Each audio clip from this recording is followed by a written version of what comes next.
ladies and gentlemen, if we have a little bit of order, I don't mean a lot of order, just a little. Tom will turn the live stream on, we're on. So, good evening and welcome to this meeting of Barnoldswick Town Council's General Purposes Committee. Welcome to anybody that's watching on the live stream. Apologies in advance if we get some crackling. The last couple of live streams that we've done, it has crackled. We haven't been able to identify why it's crackling, but hopefully it might not do it tonight. We will soon find out. I think I might have fixed it. Sorry, Tom? I think it might be sorted for this one. Very good. Excellent. I have apologies from absence. Joe, can you read them out? Marjorie Evans, Lindsay Gaskell, Jane Mills, Amanda Borman and Emma West. Thank you very much. There's a couple of illnesses in there. Yeah. Could I just ask people to introduce themselves around the room? If I start, my name's David Whip and I chair the General Purposes Committee. If I go to my right... I'm the Clerk of Council and Joint Government. I'm Mike Whittingham, I'm the Barnoldswick Town Council. Callum Hurd, Barnoldswick Town Council. Mick Strickland, Barnoldswick Town Councillor. Tom Whip, I'm a Town Councillor and I'm also the Pendleborough Councillor for Barnoldswick Ward. Geordie Hoyle, Barnoldswick Town Councillor. Chris Church, Barnoldswick Town Councillor. John Rose Parker, Barnoldswick Town Council. Thank you very much. Before I go on to the agenda, we have an item at the end which unusually we're going to take with the exclusion of press and public, and that's because of the commercial confidentiality of the issue involved.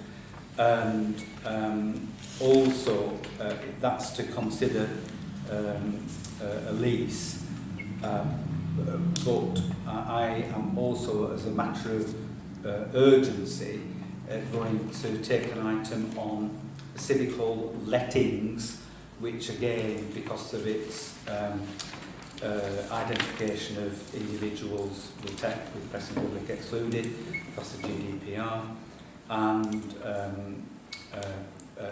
we'll be picking up the lettings issue under that. And I think that's just the changes to the agenda that we need to agree. Everybody happy with that? Yeah. Thank you. Item 2 is open forum. We don't have any members of the public present in person, but there is an opportunity if anybody wants to ask any questions on the live chat on YouTube. We can pick those up and try and answer them at the end of the meeting as best we can. Can I go on to item 3, declarations of interest? And this is a requirement where councillors have a pecuniary prejudicial interest or a prejudicial pecuniary interest in any items. In other words, a direct financial interest. They have to declare it and leave the room and take no part in the decision or voting. Can I ask if there's any of those? Nope. Callum? If item 6, the town centre Wi-Fi. So I've been getting costs and I'm still in discussions about it, but the person who I'm speaking to, I do want jobs for. Okay, well, I think given that we won't be discussing it unless you report on what we've got, and because it's not a direct financial interest, that you'll be okay. But don't blame me if somebody reports it. It's not that bad. Yeah, I think just declare it as a personal interest rather than a prejudicial pecuniary. Can't say that. I did it twice, but I'm not saying it again. Right, item 4 are the minutes of the last meeting.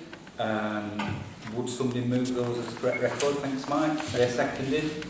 All in favour that they are correct? Thank you very much. That's carried.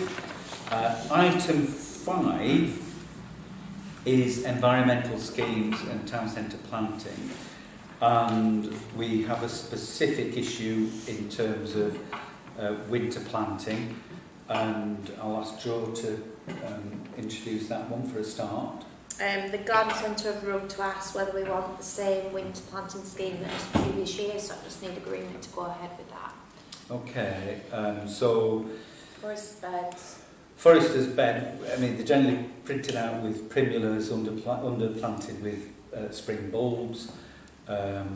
Ditto the 2 tree pits on Fernley Avenue. Bill and Ben, there's a slightly different approach with Bill and Ben, and as you recall, we've got some stainless steel inserts made with the intention of planting it once with a winter scheme, and then just swapping the units out so that we're not constantly replanting it, if you get my drift, for winter. And the other one that we've done for the last couple of years has been the concrete rings on Skipton Road at the end of Gill Lane. I think that's it. Do you have in front of all the church then? No, we don't do anything in front of the church. First of all, are we content to do what has been done previously? Yeah, Mike? Yeah, for me, carry on. Moving in, yeah. That's seconded. Thank you very much. And are we content to waive the standing orders financial regulations in order to award the work to Gladstone Gardens in view of the quality of work and the value for money that we achieve with that? Yeah, nods all round. Somebody move that as a... Yeah. Thank you very much. That's Mick Strickland moved it and Callum seconded it. Thank you. Can I ask a quick question? Yep. Hanging baskets, I don't know if anyone's noticed, they are looking a little bit scraggy. Sorry, they are. Well, I have to say that the chairman of the RHS Regional Committee, Bernard Pendleton, visited today, and he was very complimentary about the hanging baskets, and he said how well they were doing for this time of year. I was attacked That's by one in the bus stop Hang on a last sec, Friday. Jodie. I was attacked by one in the bus stop last Friday. Oh, it's because you go to Skipton. Classic that. Was that Almost classic gone, board, actually. The Colne Birmingham bus, that's a bit of an haircut. Oh, The- right. The peat has been trimmed on those. But yeah, I did see somebody deadheading the ones in the Skipton bus shelter earlier.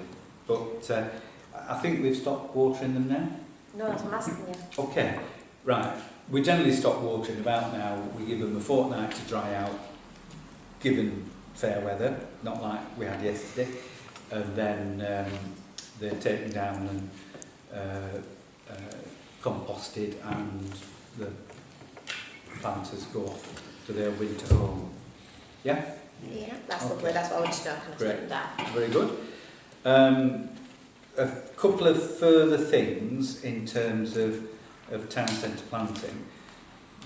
First of all, the Bloom Group had a meeting last week, and because there hasn't been any great activity, no Britain in Bloom competition to generate excitement, the Bloom Group have been trudging away doing the maintenance of the existing schemes, and in particular they look after the heart bed as it is now next to Forester's buildings.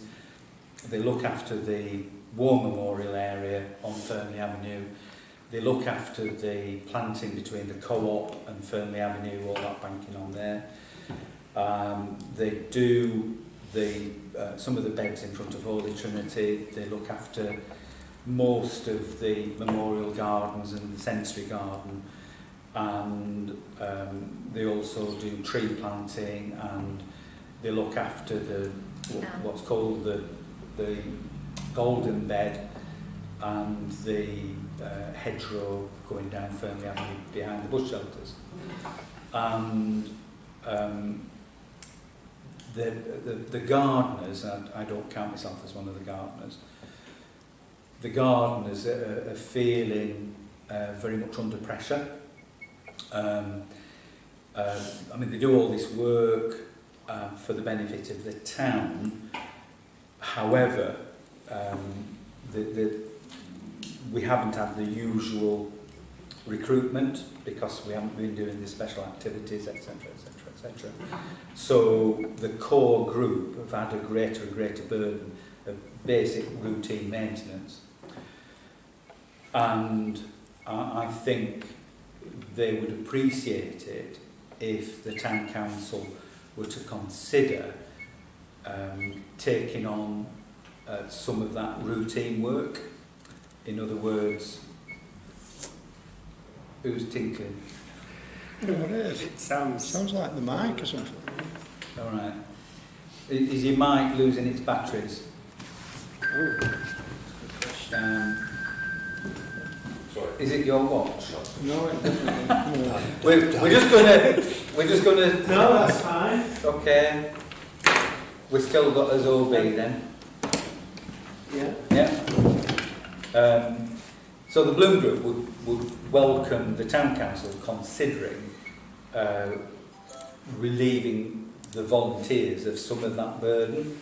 Now, I'm not going to suggest that we make any decisions tonight, but flagging it up as an issue for consideration at the next full council meeting to see whether the town council could work something out. The risk is, if we don't do that, the core group of volunteers, and I mean, you're talking some of the volunteer days, the community action days that we've had, because we've not been promoting them because of COVID and all that sort of stuff.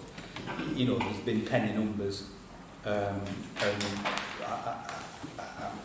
Tom, he was in the meeting. I mean, do you get the same sense that I do? Yeah. That, people are getting to the point where, they'll walk and we won't have any volunteers left. Tom? Yeah, no, I just have to concur, really. Okay. Some areas not be given back to Pendle. Well, Pendle won't take them on. From the best. No, Pendle will not take them on. Right. I mean, they're cutting the grounds maintenance budget. Right. So Pendle Council are going to do less. And in fact, the Bloom volunteers, because Pendle Council's maintenance has gone downhill, the Bloom volunteers have been picking up some of the work that Pendle Council should be doing. So what do you propose we need so it can go to full council? A landsman or a... Well, I don't know how we solve the problem. What I'm asking is that there's agreement to considering the issue and coming up with a solution. We can think outside the meeting between now and the next full council meeting. I mean, it's not particularly urgent over the winter. It's when we get into next year. So there's time to think about it and work out something. Tom? Chairman, it's been my belief for some time that the council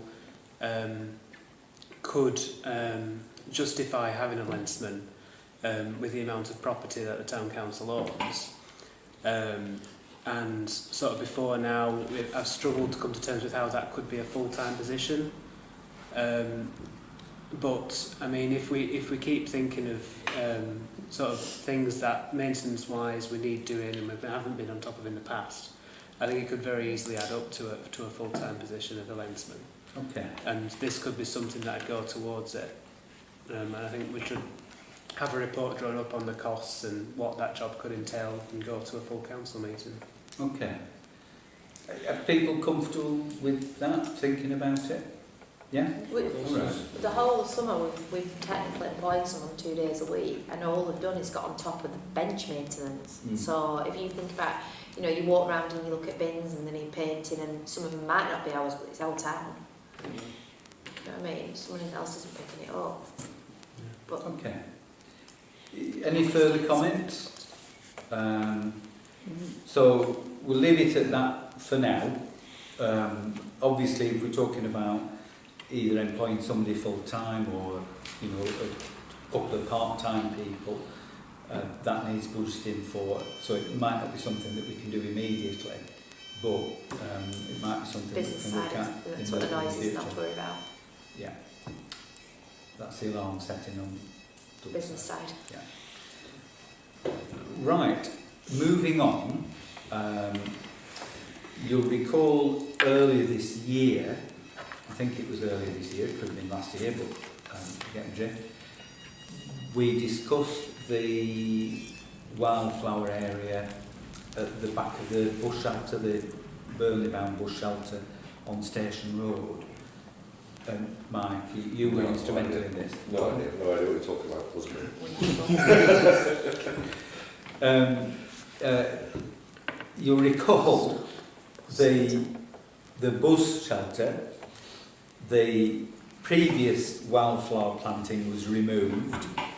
It was deposited next to the wall on the town green, where we had a lovely display of borage during this summer.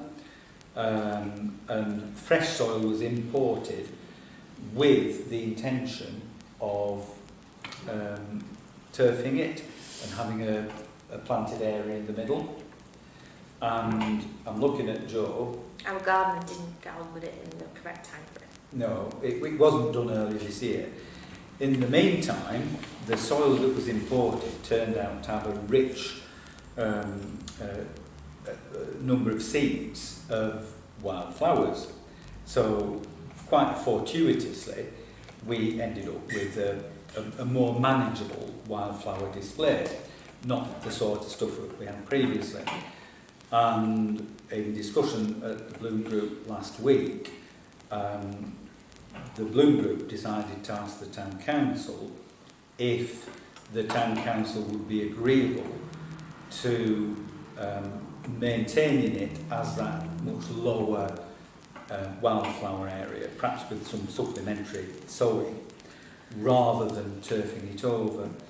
And I took advantage of Mr. Pendleton coming, the RHS guy, and I said, what do you think? And he said, well, he says, to be honest, you've got a lovely wildflower area there, you know, leave it as it is. So the recommendation from Bloom is to, if the work isn't already organised and the turf isn't ordered, to keep it as is, see how it goes, supplement it with a bit more appropriate seeding, and not spend the money on the turf to keep it as it is. Mike? Thank you, Chairman. I'd just like to point out that I wasn't initially with the wildflower thing. It wasn't the fact that it was wildflowers, it was just the growth. So the current state of what it is now I quite like, and I think it's more than acceptable. And I quite agree, we should just carry on the way it is, see how it goes, and if it grows too much again, we'll look at it. Okay. Other views? Any other comments? Anybody that hasn't spoken yet? Jodie, Yes. you catch buses, you see it a lot. I don't catch it there. In fact, I've not been catching the bus because of how appalling it is. Oh, you've been catching the No, I've been getting away from it. Oh, you've abandoned public transport because it was shameful. Because it's appalling. Yeah. Yeah. Not if you work. It doesn't pay to use it. Okay. Right. My Learn to apologies. drive about you. No. No. It's in the old Dodgems. Right. It's not good. Are there any dissenting views? No. Shake his head. So, Joe, if Leave it as it our is. contractor hasn't ordered I the cancelled turf. it when you told me it was too late. Oh, well, that was earlier in the year, though. I think we've got back to the time of year when you could have done it. Oh, you haven't said Anyway. it. Right. Well, yeah. Thank you very much for that one. And the last one that I've got on environmental schemes is the town square and the tactile paving. You recall at the previous meeting the Town Council resolved to write to the Chief Executive at Lancashire County Council expressing concern about the County Council as highway authority requiring some of the flags that have already been laid as part of the original Town Square contract having to be lifted and replaced with the bumpy tactile paving, and the Town Council took the view that this was a waste of the money that this council and Pendle Council has spent on putting that paving in, and that when it becomes known to a wider world will result in a gross amount of reputational damage and a waste of money. And it's a waste of money because there is a perfectly good alternative in using metal studs, and it was Councillor Tom Whip's idea to use it in the first place. So at this point I'll ask him if he can explain what the metal studs do, and you know how many councils across the country are using them. Yeah, so the metal studs, they work in exactly the same way as the concrete and the granite bumpy tactile surfaces do for crossing points, which are now a standard for any new development going in for crossing the road. The difference is, instead of putting the blocks in, you drill some holes, you put your studs in with a bit of epoxy.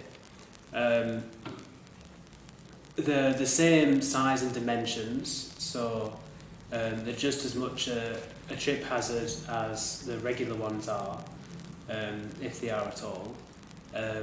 And they can be manufactured with grooves in them to increase grip, and so they're not slippy,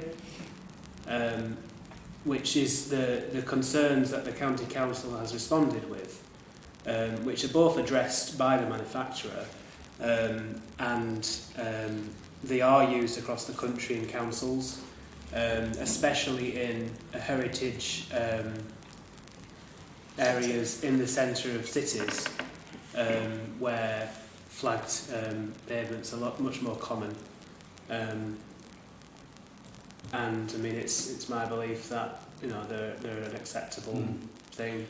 But the clincher, as far as I'm concerned, is that they're actually manufactured locally. In fact, we passed the guy who owns the business that makes them on our way up tonight, and I went window down. And I said, how many of these do you sell? And he said, it's this, hundreds of thousands. Where do they go? All over the country, he says. So it's like, everywhere but Lancashire will use them. So why on earth is Lancashire County Council saying, rip perfectly good flags up, put the bumpy flags down, when there is a very acceptable alternative that will be long-lasting and much more appropriate, and is appropriate for use in a conservation area. If you look at the guidance, it actually says in conservation areas you can do slightly different things. Barnoldswick Town Centre, conservation area. Callum. See where you're coming from with that obviously you don't want to put perfectly good flags, but the tactile surfacing's already been put down outside by the bikes. So I'm not talking about there. Where are we talking about? We're talking about on the opposite side of the street, on the flags that were laid as part of the Town Square contract. So and we as a Town Council it's the same crossing point, isn't it? So it's crossing from the square to Barley Bites. Yes. So you've already got the new tactile surfacing down at Barley Bites. Yes. So you're suggesting putting something completely different on the opposite side. Tom, explain. They're made to the same dimensions. So No, I mean you've got your tactile surfacing on this side and you want to put metal studs on this side. No, but they're the same shape, same distance apart, same area on the pavement. The only difference is the colour. Instead of being that sort of dark granite colour, they'll be bright brass. So you drill out the existing knobbly bits? Sorry. No, there aren't any existing knobbly bits. Right, just on a piece of normal flag. Normal flag No. that's Right. already laid. You just drill holes, you put some epoxy in, you drop your stud in, bingo, job done. Well, you do it several times. Aesthetically. It's going to look odd. Having one side of this tactile surfacing on the other side Not of this unless you manufacturing get structure. right Jodie? down on that level. Jodie? Sorry, say it again. So not unless you get right down on that level, and technically the town square is a separate entity. And how many people do you know that are more likely to get angry about the cost of ripping all the York Stone flags up and putting a tactile surface down than the fact it doesn't match? Oh, I was even wondering about that. How much it's costing, it doesn't match. Well, if Maybe, they had the but, decency to watch you know. the meetings, then they'd know. Okay. Well, Callum, for somebody who's blind, it doesn't make, pardon the pun, a blind bit of difference No. whether it's metal or granite or concrete. For their feet, the sensation is exactly the same. So for somebody with visual impairments, the fact that it's metal studs is neither here nor there. And given the waste of money, given the reputational damage, and given, quite frankly, the pig-headed stubbornness of Lancashire County Council in refusing to accept a novel way of doing things, which is used, it isn't novel for most of the country, but in Lancashire it's got to be something sort of different. Well, it hasn't got to be different, it's got to be concrete or, sort of not metal. Ridiculous, absolutely ridiculous. My suggestion is that we escalate this, that we take it to the respective portfolio at Lancashire County Council, copy our local county councillors in and ask them to intervene and get some common sense, because otherwise the reputational damage is not worth sort of contemplating. Chris? Could you remind us the cost difference? Tom? Well, we don't actually have costings for it, to be honest. We'd have to ask the engineers at Pendle for a breakdown, really. But in terms of taking up the existing flags, which probably cost upwards of £200, I'm guessing, but £200 a square metre. So you're going to take a couple of square metres of good flags up and then pay another £200 a square metre to put some different flags down. So drilling out the existing flags, to my mind, is bound to be better value for money. If you take the flags out, are they reusable? Well, they're cut for They're that. all cut to size. They cut down. I know some of them were. Some of them, obviously, the town square, they're all the same size, but I didn't know whether they were. I suspect brass would probably be harder wearing as well. Yeah. Sorry, one at a time. Jodie? I suspect the brass would probably be harder wearing as well, because you've seen the novel Yeah. flag surfaces, they're chip, Okay. and I've seen them chip, so... Yeah. There's obviously a division of opinion. I'm looking for a formal resolution, on the lines Just that... asking a question, I'm hoping to pass the brass studs, I'll Okay. just sit there to the question. Right, well, no, but will somebody put it on the table, what was I mean, suggested? just to answer Callum's sort of question, really. Obviously you're coming from the standpoint of aesthetics and symmetry. It will be consistent that the crossing points on either side of the square will be the same. They'll also be used for the crossing points over the sets. So aesthetically you will have consistency in the square area of the town centre there. It is unfortunate that they wouldn't use them for the pavements on the other side of Frank Street and Ellis Street, but we are where we are now. I'll move that we do what you say, escalate it. That's what I was going to say. Yeah. That's what I was going to say. Seconding? Yeah, it's fine. Yeah, so it's moved and seconded. All those in favour, please show. Nobody against. Thank you very much. Final thing on Town Square. Sorry, Tom. It's starting to crackle again, so I'm just going to try something. Okay. Final thing on the Town Square, if people aren't already aware, Sorry, Tom, what do you want me to do? plug in this audio cable, so... They won't be able to hear. Just 1 second. We'll just have a little drink. We'll say cheers. It's not gin.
If you can lip read, the meeting is adjourned whilst the technical issues are resolved. Pardon? Yeah, exactly. I think what Tom's trying to find out is if it's the audio lead from the microphone that is causing the problem.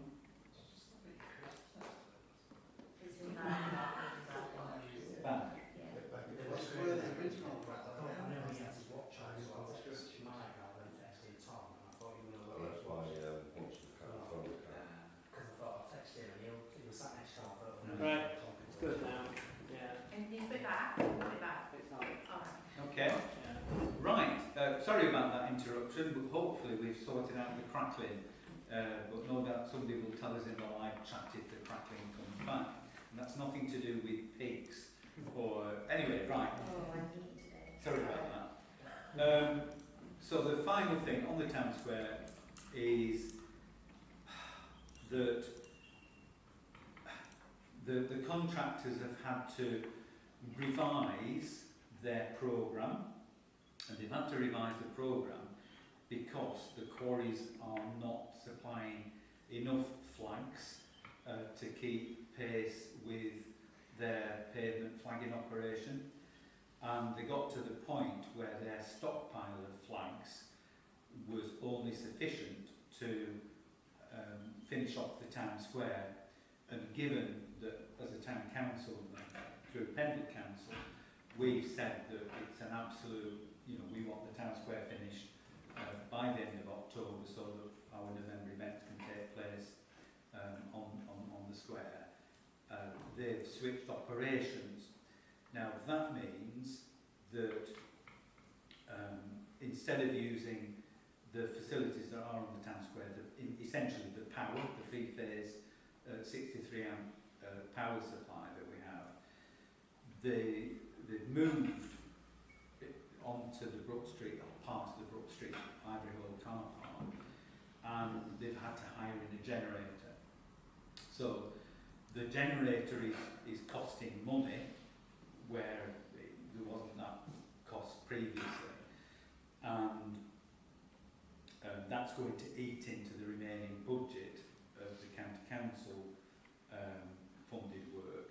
So there may be an issue about the extent of the paving that's going to be carried out, and I think there's a very real risk that there won't be sufficient funds to do the pavement on the side of Newtown opposite Albert Road.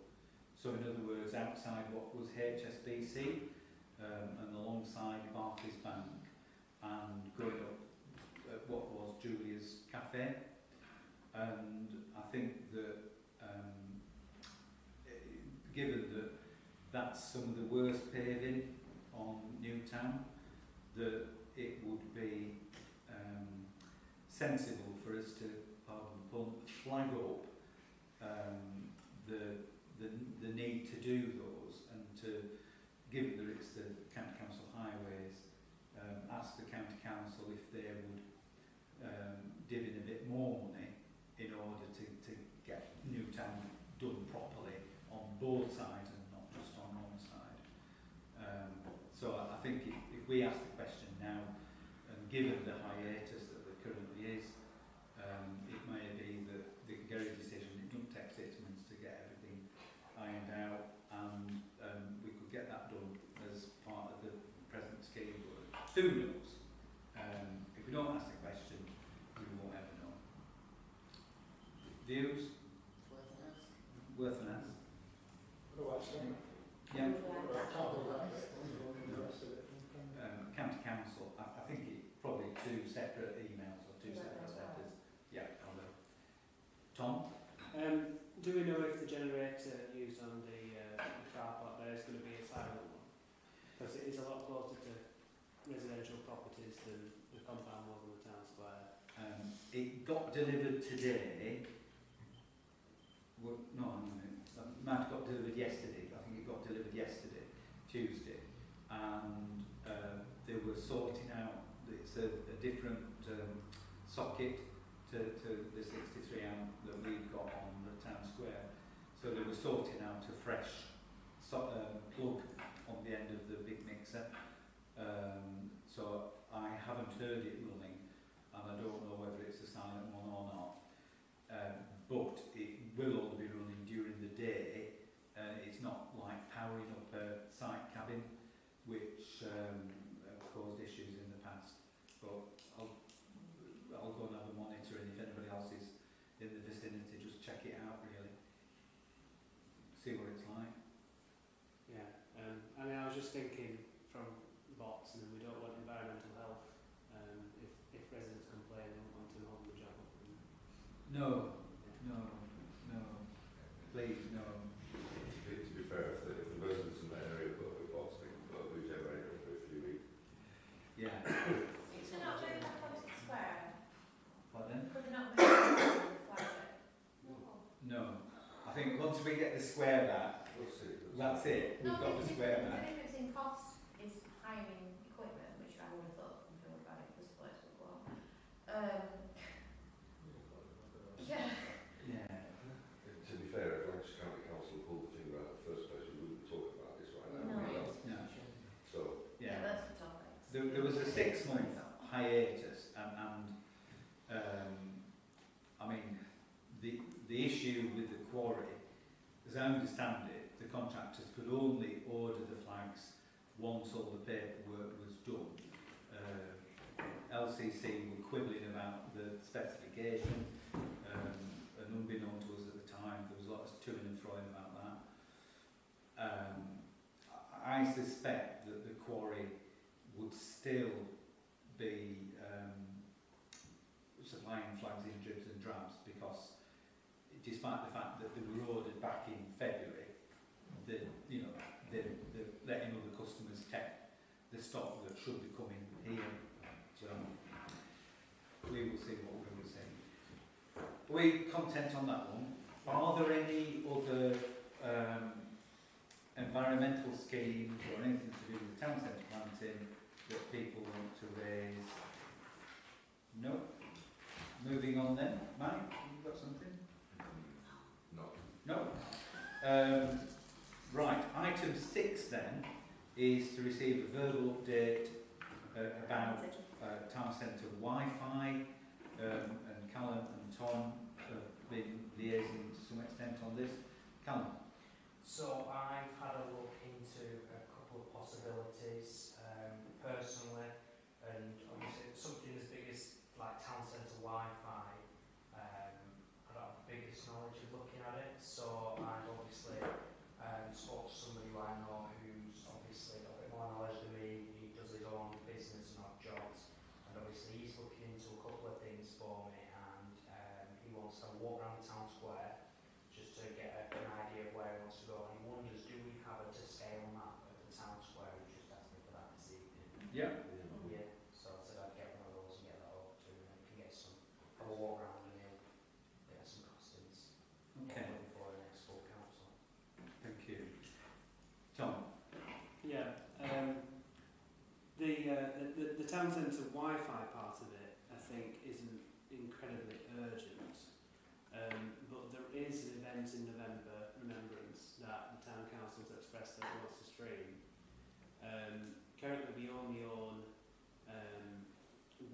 4G router, which I use for one of the cameras, but with being 2 locations, we'll need to have 2 of those. So I wonder if we could speed up getting the internet connection there that the Wi-Fi will eventually use, and then we can run off that for the streaming of the Remembrance Sunday then. Okay. So what sort of cost for broadband, given, you know, fibre to the premises, we can get a little fibre to the cabinet. Sorry, I'm pulling on words there. To be honest, I haven't looked at it. I mean, I imagine without there being an existing connection, the install costs would probably be not insignificant. Okay. Right. Mike? What's the choices with hotspot? Yeah, we could just get another 4G router. Yeah. Right. Well, It's just my thinking that a wired connection would be more stable, faster speeds. It might be, but if we're And introducing if we're going to get to the Wi-Fi town square, eventually, we'd need it then. yeah. What Tom's suggesting is if we get the internet connection that would subsequently used for Wi-Fi. So, you know, sort of like do it in stages rather than big bang. But I mean, the Remembrance Sunday is bearing down and as rapidly now. You want an internet connection. Okay, so I think. Sorry, Callum. Lead times are like it's on connections. Okay, Right. we've got a couple of strings we can pull with OpenReach, but won't go there. I think then we need to decide, do we buy a second dongle, so the router. So, I mean, the thing is, the bandwidth is quite hefty for the live streams.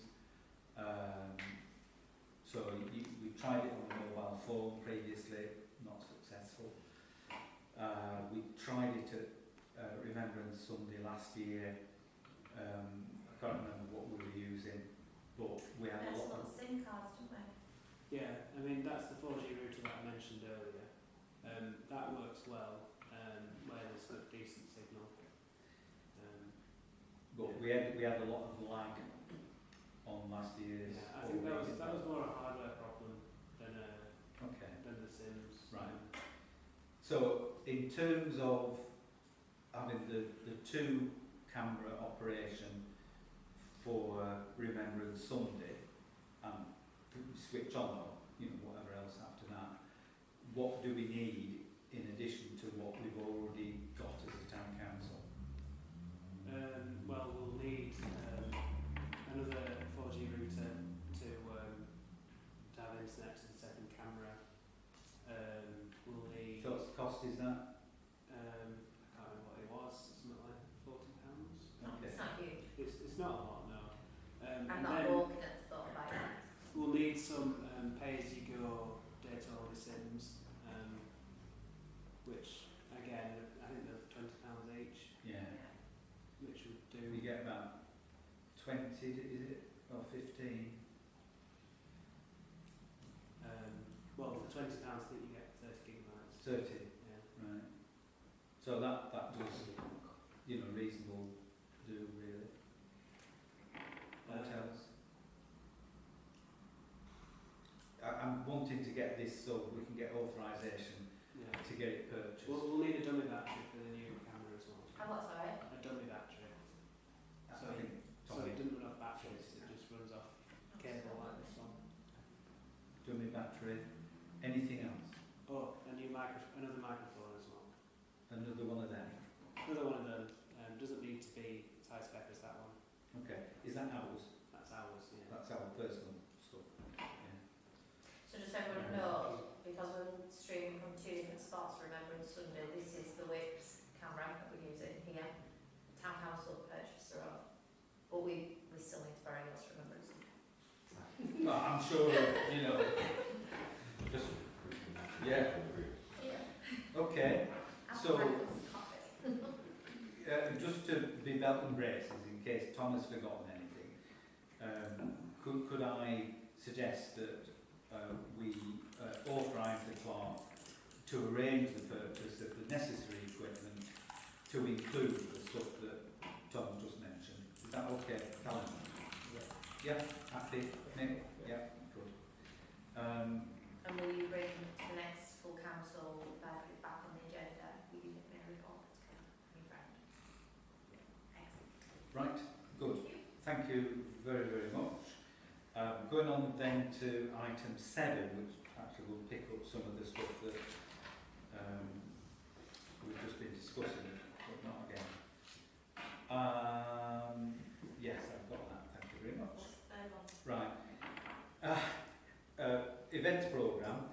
The first item is switch on. We've got a small working group, met last week, a week before, sometime, getting on with the organisation.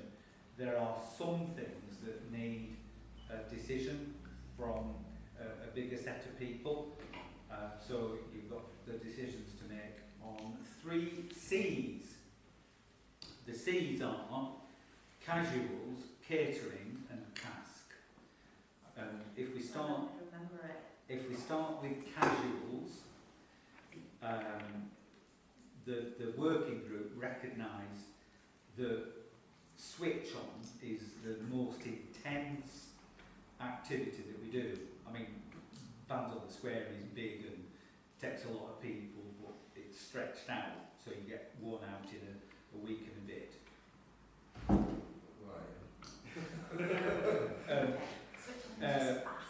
But switch on, it's all in one day, and we've got multiple venues. We've got Santa's grotty up here, and I don't think it's past the watershed, so there won't be any tiny tots watching. But we actually have 3 grottos in here, which, I mean, how Santa manages to do all that, it's magic, it's just magic. So you need about 5 people up here. Well, you know, you need 6 people up here actually, plus reliefs if you can. Then you've got the Civic Hall, where you can probably have 6 people, and I hardly ever get to the Civic Hall because I'm up here doing the grotty. So you probably need half a dozen people down there. And then you've got the town square itself, and you should really have people there. And then on top of that, you've got all the setting up to do. You run the event, and then you've got everything to take down at the end of the event. And quite frankly, given that our volunteer corps hasn't been employed for 18 months, 2 years, I'm just wondering how many people are rusty, how many people have pegged it, how many people have sort of moved on to other things, and they're not going to rock up and do the business really. So the working group gave some consideration as to whether to employ some casual staff who know what they're doing, who are experienced in putting up and taking down the pop-up marquees so they're not wrecking them, and additionally people who know what they're doing with marshalling a parade and doing the traffic management for a parade. And at this point, Councillor Tom Whip, who's been employed over in Skipton Town Council, said, well, actually there's a pool of people over there. So Tom, do you want to just explain your thinking?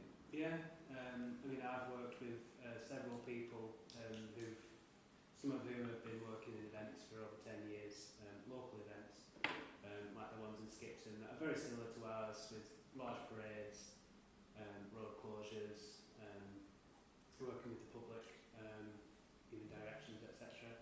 And putting up the pop-ups same as ours for the road closure, the market, etc. So, I mean, I've agreed I could approach them, say there's some jobs going in Barnoldswick for events, would you want to put yourself forward? We've already got an agreed rate to pay for casuals, we've got that structure in place now. Okay, So would the idea be that we invite people with suitable experience to apply? I mean, it's not regular work, and it's not really, a big, it's not like a week. It's a day essentially, or it might even be a split shift, if we really mean. Are we going to advertise it generally for people with that experience? I don't know. Not for me to say really. I think if I'm asking the committee. Mike? I don't think we can't. Okay. If we're going to employ somebody, I don't think we can't advertise it. Mm. So, Yeah. ethically speaking, Yeah. it would be wrong. Yeah. Okay. So when would we want people? Well, let's deal with that outside the meeting. Right. Let's just agree to the principle of not killing all as volunteers and actually be prepared to pay some people to do some of the tasks. Yeah? That's all we need to do. That's It getting you out doesn't of it. mean to say that that the volunteers get a day off. 20th of November. You're not actually You can't be away. Rebecca, Okay, so the casual staff will be over and above our volunteer cohort. Okay? Yeah, good stuff. Right. So that's casuals. The second thing is catering. We're still at Switch On Mike, sorry about this. We've had an approach, I'll let Joe explain what that is. we've had approaches from, we've obviously set up the market stores and they've all been sold. But we've had approaches from a pizza company which we had the other year, but this one has like some like outside seating and things, so if we were going to do it, we need some space for a kick-off. But are we happy to have outside caterers? That's a question. That's the question. Wasn't The issues are the catering businesses within the town centre. They do very well from Switch On. It is the busiest day of the year for some of them, and I mean the queues for the chippy, for instance, are just enormous. I looked at the prices on Hang on a them. sec. So, on the one hand, do we really want to have something that's going to take trade off them? But on the other hand, the queues are so long that there is probably capacity for additional vendors to be present, and also potentially the caterer that's shown an interest would be sort of high end rather than cheap and cheerful with the chips. I'm not saying that they're cheap and cheerful, they're very good chips. Stop digging before I get any deeper. The chips from the fishy and all the other chip shops are wonderful. Please come along to Switch On, get your chips and have a piece of pizza as well. Hang on a second. I've got John Rose Parker. I think that as long as it doesn't conflict with sort of the existing shop selling it, then I think it should be okay. I don't think the pizza place is going to be open during the day, are they? No. And they'll probably be finished by the time they do open, won't they? So, I don't think that. Okay. So Compared to the conflict, I looked at their Facebook page and their margaritas are £7, so it's not going to conflict with the multi shop. or the Medi. It's not. It's a different level, isn't it? If they're anything like the ones that we had at Gateways Festival, they were lovely and they weren't takeaway type No. food in one restaurant. Yeah. So we should taste this one first. Taste test? No, I doubt it. But if you're helping on Switch on Saturday, we might be able to negotiate a deal. Right, so are we comfortable then? So we don't want the sort of bog standard burger bars or anything like that. It's something appropriate. I mean, if somebody wanted to come and do sort of like maybe, you know, sort of decent jacket potatoes, or I don't know. Barley bikes do those, or perhaps not. Right. The Greek one. Oh, the Greek one. We have the Greek one. I don't know whether it's called that. For the kite festival, and it was. I mean, it was. You know, sort of. It was expensive, but it was well good. I see that there's another one. Yeah. Right. Bit of diversity. Mike? We don't do farming. As long as it's local. You know, obviously we don't want to intrude on Barnoldswick or Catherine Square. I mean, there are those people. Or any of the other occasion outlets that we may have in Barnoldswick, Absolutely. which are extensive and all good. But yeah, I'm happy for it to go ahead as long as. Yeah. Okay. So, Joe, is that enough of a steer? Excellent. Thank you very much. I have a question about catering. I just like it popped in my head. I realise that lots of at this event, we expect our volunteers to work without any refreshments for hours on end. Excuse me. When is it? Has it been any different? We've banned on the No, square, I'm we just do thinking, catering. do we make, like, I don't know, even if it's like a packed lunch bag. I was in here one year and Yeah. I went to use the bathroom and I got glared at that much. I daren't drink anything else for the rest of the day. But I was tired by the end of it. Your volunteers are getting tired because they're not moving, Yeah. which why is the Yeah. casuals is a great idea, but we need to look after everybody. Yeah, I think you bob on there. I Because mean, when cop blues, they get a packed lunch bag. we'll have a little noisette, a little bag with the necessary in. Yeah. And we'll have scheduled lunch breaks, and tea breaks, and other breaks. We'll adhere to the European Working Time Directive, if that isn't a dirty word, and working, that is the dirty word. More organised. Yep, okay. And the last one, the last C, question mark, was cask. So, Joe, can I ask you to introduce this, please? Yeah, again, we've had an approach from somebody who has like a hose box with like, I think he's got 3 beer punts on the back, like high-end drinks, whether we'll be happy to mix the alcohol with this type of event. However, I don't feel myself that it's one of those where someone's going to go get blabbered. They'll probably have one drink or whatever. So it's whether one, we've got in space for it, and two, be happy for our own to be at the event. I'm not entirely sure it's appropriate for a family event. Okay. Borderline, and we've got tap. Yeah, if somebody wants to go for a nice craft beer, we've got somewhere. We've got tap, yeah. I think also I can't remember what number Frank Street it is, 4 Frank Street. That's opening as similar operation to Barnoldswick Tap. Right. So I think they're aiming to be up and running for the 20th of November. So Yeah, I think we need to prioritise local. That's Well, fine. okay. So, So also space. Space, Every event, the switch on event, everybody is absolutely rammed in that way. yeah. We really want a big horse box taking up a lot of space, we've gone with chance of might sell a few drinks now. Mick, there's one last thing, and I couldn't fit it into the 3 C's, but you're more inventive, and this is in your line of business. Right.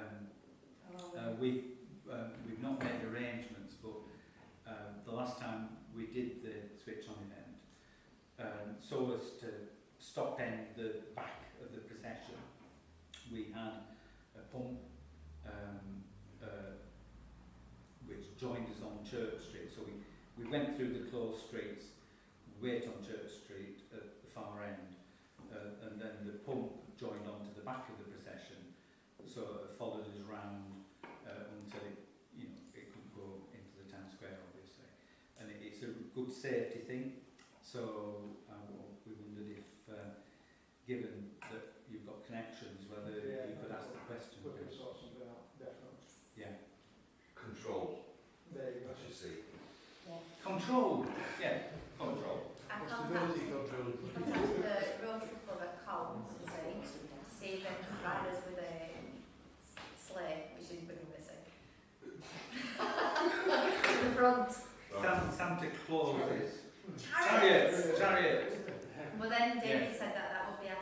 Santa who's probably had enough by then to sit somewhere and have a rest. But Santa is magic. If Santa can get round all those people all over the world, I'm sure it can last 5 minutes in a sleigh.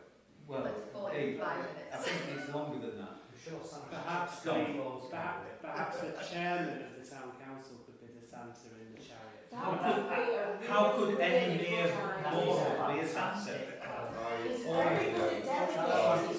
All in favour? I do believe we have another member of the council who would rather suit that position more than... Yes. Just don't shit on there. Me? Just see if you can, Oh, constructive dismissal. You did have your eyebrows done. I did have a good one, and I'm going to put my new makeup on. Speaking out loud.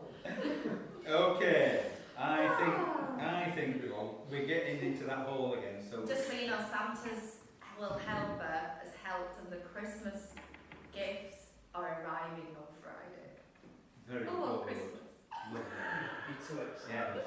I love it. We, Just May. really quickly before we move on, can I just confirm the dates that the 20th of trees- November. I don't understand. The trees. Trees. So, So- opposite. Okay. The trees, Yeah. a whole 175 of them, Yeah. arrive in Barnoldswick on the 8th of November. That's Monday, isn't it? It's Monday the 8th of November. We then hopefully have a host of volunteers to put the lights on, and we can do it sort of like, simultaneously. People can be putting the lights on and people can be putting them up, but we need to get a bit of a stockpile on so there's plenty to go out for the erectors. And last year we did it in 2 days. three days. I think we finished it by the Wednesday because lockdown came in on the Thursday. Sorry, why are you laughing? I'm laughing at Callum laughing. Okay, that's fine. Went down wrong road. So there'll be some available on the evening of the 8th, Yeah. but then it's, whenever we can during that week. But they completed by. As soon as, but I mean, the Saturday ideally. And given the fair wind, we know even if we've only got 3 ladders going, that we can do them in 3 days. No worries. But we don't necessarily have the same circumstances this year as we had last year. So yeah, is that okay? That's good. Anything further on switch on? Any questions or comments, Mike? Is it on new lights? Yes, Fantastic. yes. Of course, for our audience watching, the town council previously agreed to some new lighting schemes, and it will be the big unveiling of that thing. So, if you want to know about the lighting schemes, you'll have to go back to a previous recording. Wait till the switch on. Or just wait till the switch on.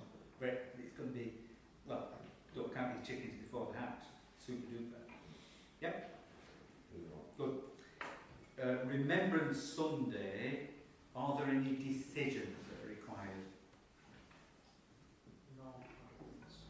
Everything going swimmingly?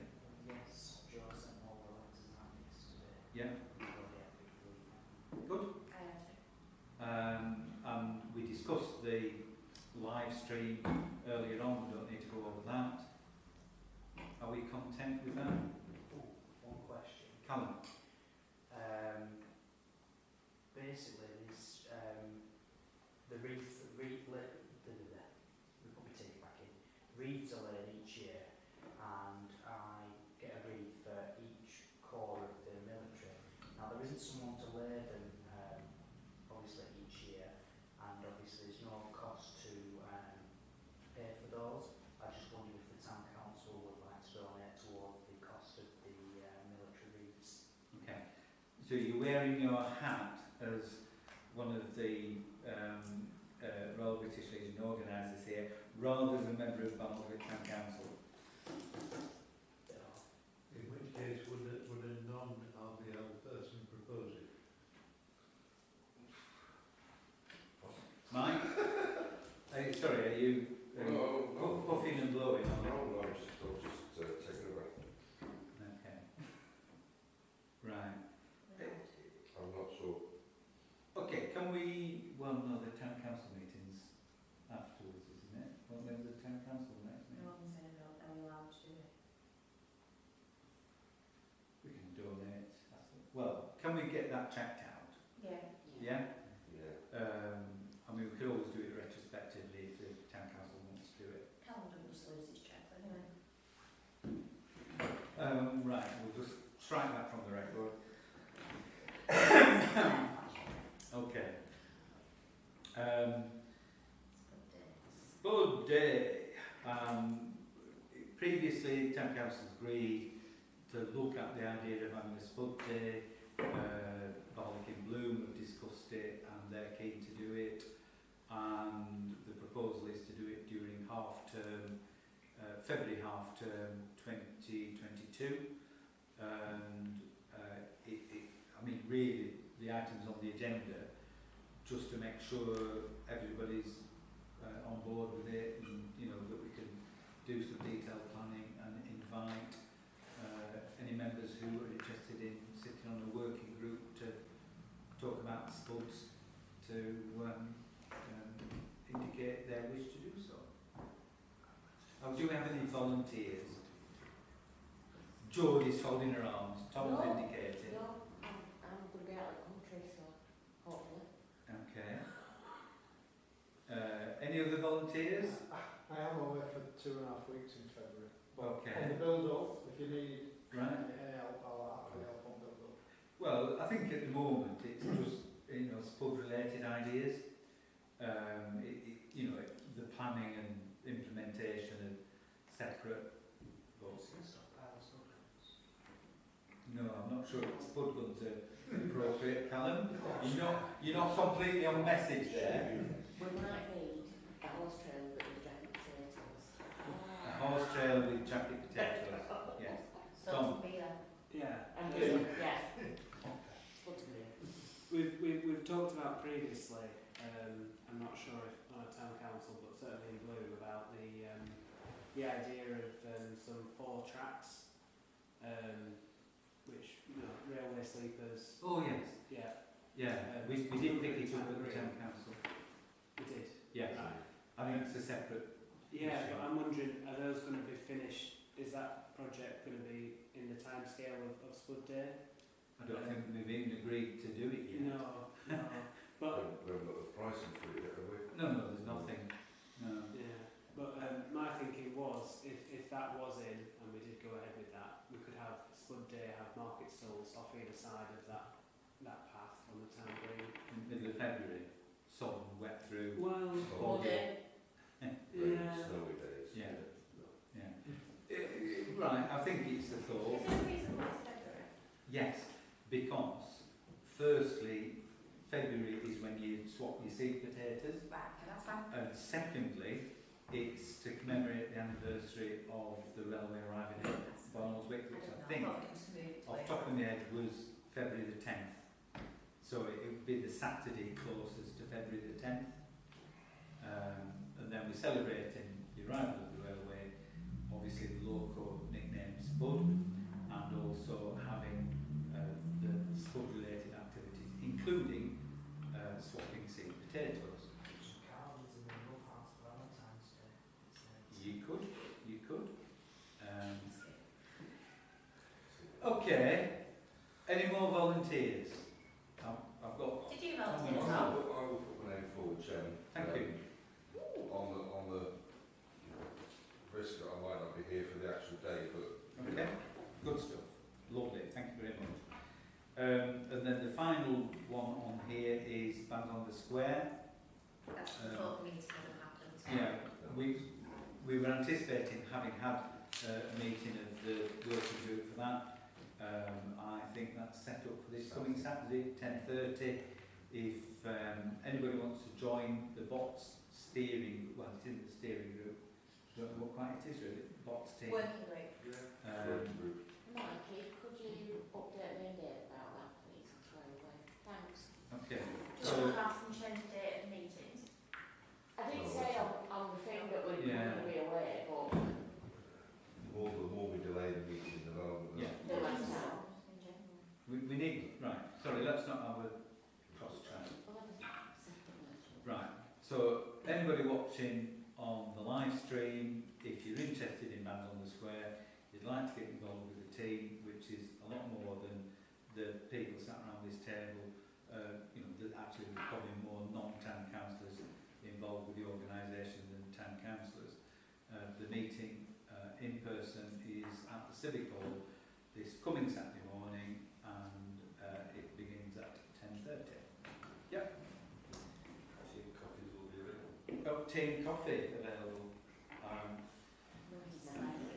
Item 8, the South Pennines draft strategy. A link was emailed through to all members of the town council. It is available online if anybody wants to check it out. Essentially, this is a strategic plan for the South Pennines, which includes us, and it replaces, or it is intended to replace, one that was drawn up 20 years ago, and it's helped shape policy making and try to improve the area, market the area, and create you know, the sort of better circumstances for people really. I'm not intending that we go into any great detail unless people want to, but it's an opportunity if anybody wants to make any comments on that draft plan, or if they've read it and they think, well, that's fair enough, you know, we should support it, we could resolve to send a message to them to say, you know, we agree with what you wanted to do, and you have the support of Barnoldswick Town Council. Mike? I'm absolutely support. Okay. Yeah. Is that seconded? Yeah. Seconded. Thank you very much. All in favour of that then? So we're writing to support the draft strategy as set out. Yep. Item 9 is Avon Drive play area and the multi-use games area at Coates.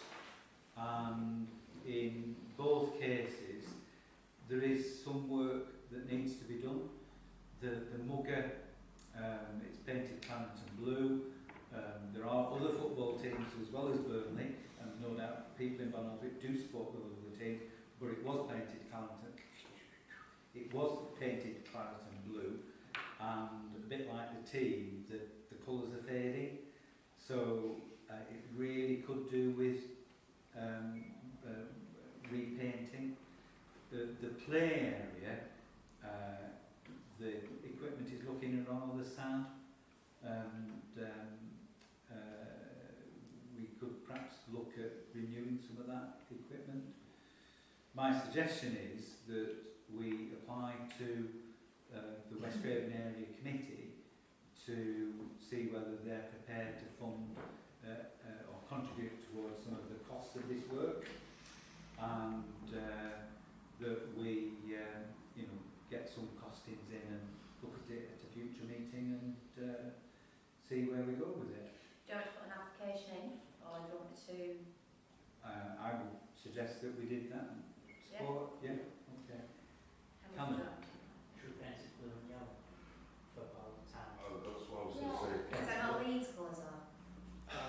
Right. Alright. I wish I didn't mention the colours. However, I just have it goes red. I think Blue and yellow. I'm going to have a drink. I mean, I think the simplest thing is to stick with the colours that are currently there. Colour and blue. West Ham. West Ham. Right. Yeah. we, in the interests of open and consultative and all that sort of stuff, we'll run a poll on what the colours should be. Subject. Pardon? Yes, we can do.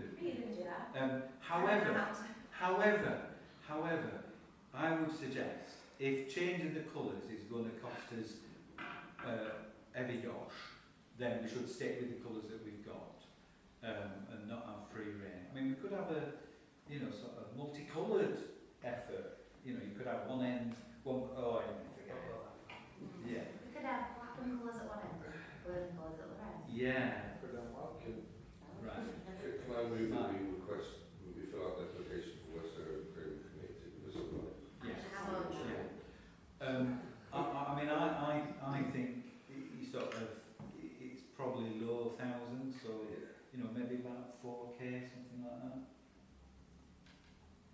I'll get prices for repainting the rugger and for some new equipment, or at least painting the play area, because it's like Vauxhall pink.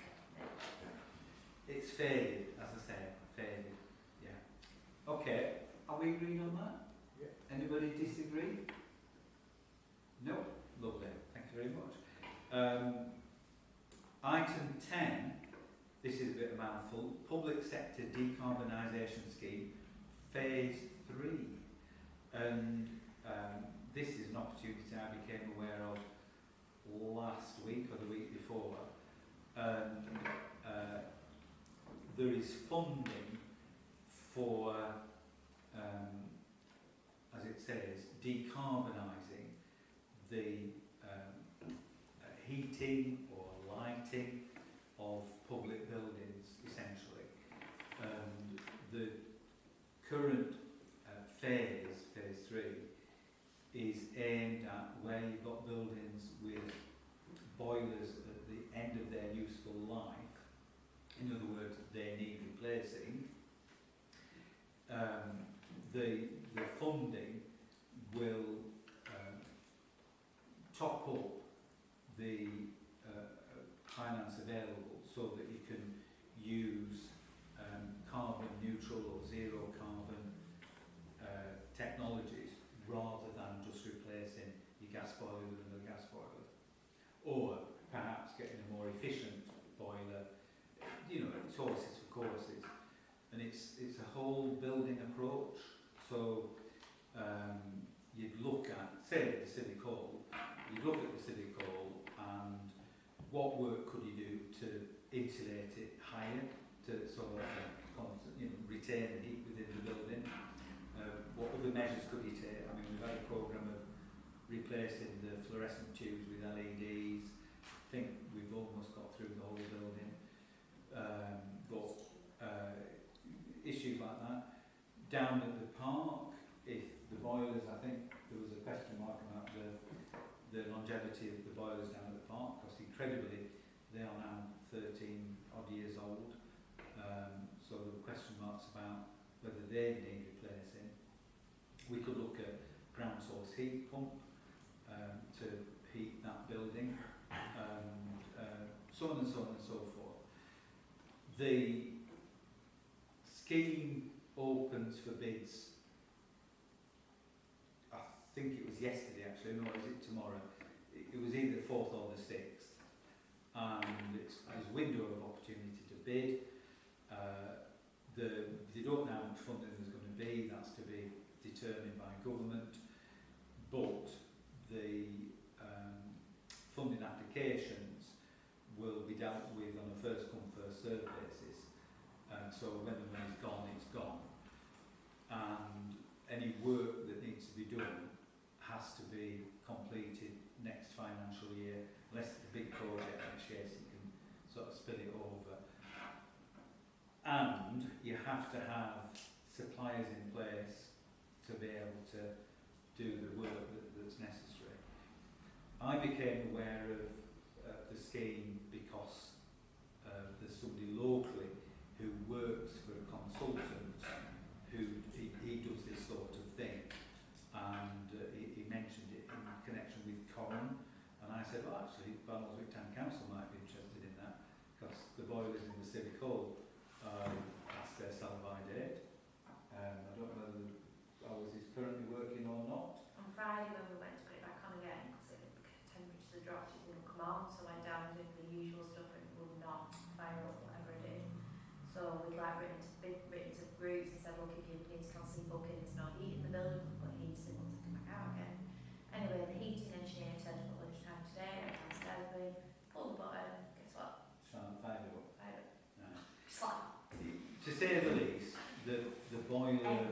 is temperamental, and last year they couldn't get it to work. I mean, they spent hours and hours and hours on it, and they got a part and they said, well, if this part doesn't work, it's too old, it's condemned, and you have to get a fresh boiler. So I think we qualify in that sense, but I mean there's wider issues involved. Before I bring in Mike, maybe throw it out there. My suggestion would be to see if we could get consultants, and there'd probably be more than one consultant in the field, but if we can get consultants to come and advise us as a matter of urgency to see whether we could stack a scheme up and put a bid in, I think it would be very, very worthwhile. It would not only be saving us money in future, but also we'd be doing a little bit more towards meeting the climate emergency and reducing CO2 emissions, which is absolutely critical if our children and their children are going to have a future on this planet. Mike? Over and above what you just said then, I think if we are unsuccessful with this bid, the town council will need to put plans in place for having the boiler replaced in the City Hall, just because it's clearly not fit for purpose. So if we fail at this bid, the town council needs to do something about it for future years. Yeah. So I agree with what Mike's saying there. I might have dreamt this, but I'm sure that there were people going around doing energy reports on buildings for him. It was a bad dream. But pretty sure that you could get an energy report, so they couldn't do the whole building, and I'm sure it was subsidised by some of the energy companies. So that, obviously, we bought that new products, etc. Yeah. But that will give us maybe a 2, 4, 6, 10-year plan. That's what we wanted to do with the civic hall going forward. Yeah. The majority of it at the moment is on a one-loop system, so the ballroom, my office, Gizzy's office, I think it is, we're on those old chunky radiators. You can't turn them up, you can't turn them off, you can't turn them down, it's either on or it's, you know what I mean, it's then centrally controlled. However, when that's on and there's nobody in that room for 12 hours, you're still heating it. Yeah. Whereas the front of the building's a little bit more modern. Like the lounge is new radiators, and the room above's new radiators, and Brian's room's newer radiators, which have got thermostats on them. But my office, I have it on or I have it off. That's it. I mean, ideally, you'd be looking at super insulating the building, putting a building management system in, having the most climate-friendly boilers that you could get. So, you could look at biomass, you could look at different things. The other complication with the Civic Hall is there's actually 2 boilers in the basement, one of them 3. They've got a separate one in that, the bit that used to be the job centre. There's Okay. another boiler in there, and then I have another boiler that's in the storeroom on the top floor. That's just the a water hot heater. water. Yeah. Yeah. There's 4 in the building. Yeah, so it's hugely inefficient, and perhaps we ought to couple with any resolution to pursue this with a request to Lancaster County Council to try and unify the a super efficient system rather than having 4 boilers. They have their heating running 13 hours a day every day, and it's fundamentally closed, so I've got the heating engineer this morning to make some time. Yeah, I mean, let's not go there because it just winds us up. But, Tom? Thanks, Chair. Going a step further than that, if we do go down the route of ground source heating, once you do your borehole core and you put your pipe in, that's not only good for the building you're doing it for. You can couple extra buildings on their own heat exchangers running on their own power without the detriment of the building you do it for. And I wonder if we should be asking our MP, government add support in for community ground source heat pumps that could do an area. So for the Civic Hall there, you could do the project for the Civic Hall ground source heating and then allow properties neighbouring to connect onto that to heat their homes as well, and businesses potentially. Okay. I think we should take advice from any consultants, because I think it's the art of the possible, and you know, there's an opportunity. It's a very short window. We can look at wider things, and yes, it would be really good if we could do community stuff, but I think that's a separate agenda. And you know, if you want to discuss that, you know, sort of put an item on the full council agenda. What I thought you might have been going to say was if we put a ground source heat pump in at Victory Park, which wouldn't necessarily be a bore, but it could be lateral. We've got the cricket club and we've got the football club down there, and we've got two buildings for the football. So, I mean, potentially you could tie those in together, but the more complicated you make it, the least likely it is to happen. So we need to sort of look at the main event. Yeah? But, you know, there's no harm in us approaching the clubs to see whether they would be interested if we did get a ground source, to see whether they'd tie into it. Yeah?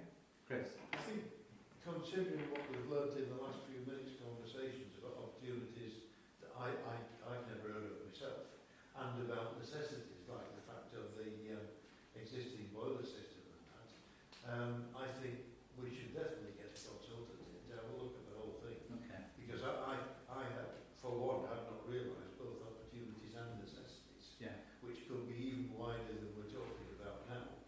So let's get some idea. Right. So we've got a firm proposal and that's seconded. I mean, if we can only find one consultant, then we go with one consultant.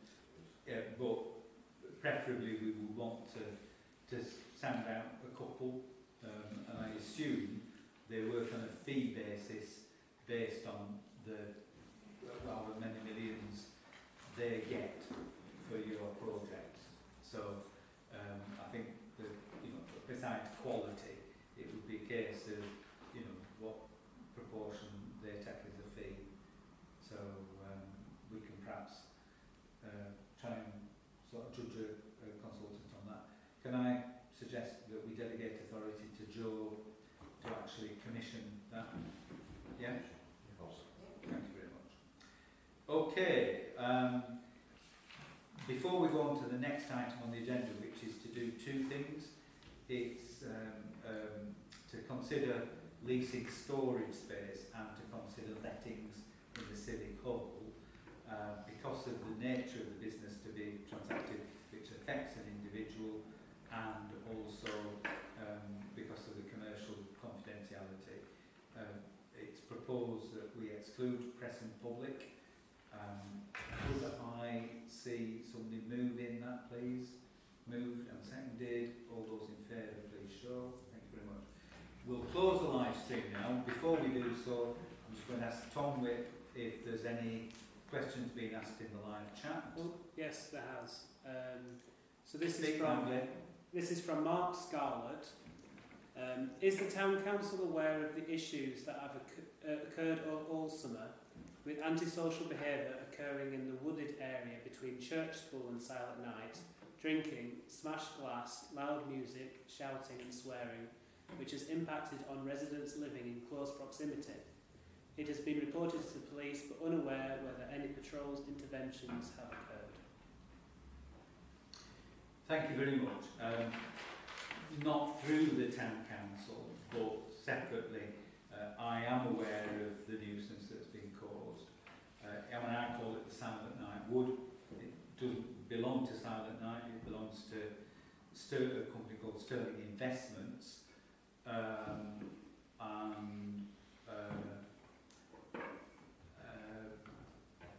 Quite frankly, the landowners appear not to give us stuff, And if they're watching this on live stream, or we're watching it on live stream, they might watch it on catch-up. I am very disappointed in the attitude of the landowner to actually addressing the misuse of the woodland area there. All those trees are protected by tree preservation orders. They don't seem to be bothered about that, and I very much see it as a question of the landowners being a responsible landowner and controlling the activities that go on. However, again, with a different hat on, I have asked through Pendle Council, the Pendle Community Safety Partnership, if the area could be looked at as a hotspot for antisocial behaviour, and if Mark is still watching, I will continue to do that. Could I suggest, if the Town Council wants to consider it further, that we put an item on the agenda for the next full council meeting, and if the Town Council can do anything further, I'm sure it would be more than happy to help. So, Mark, thank you very much for raising that issue. Thank you to everybody that's been watching on the live stream and anybody that might watch in the future. We are now going to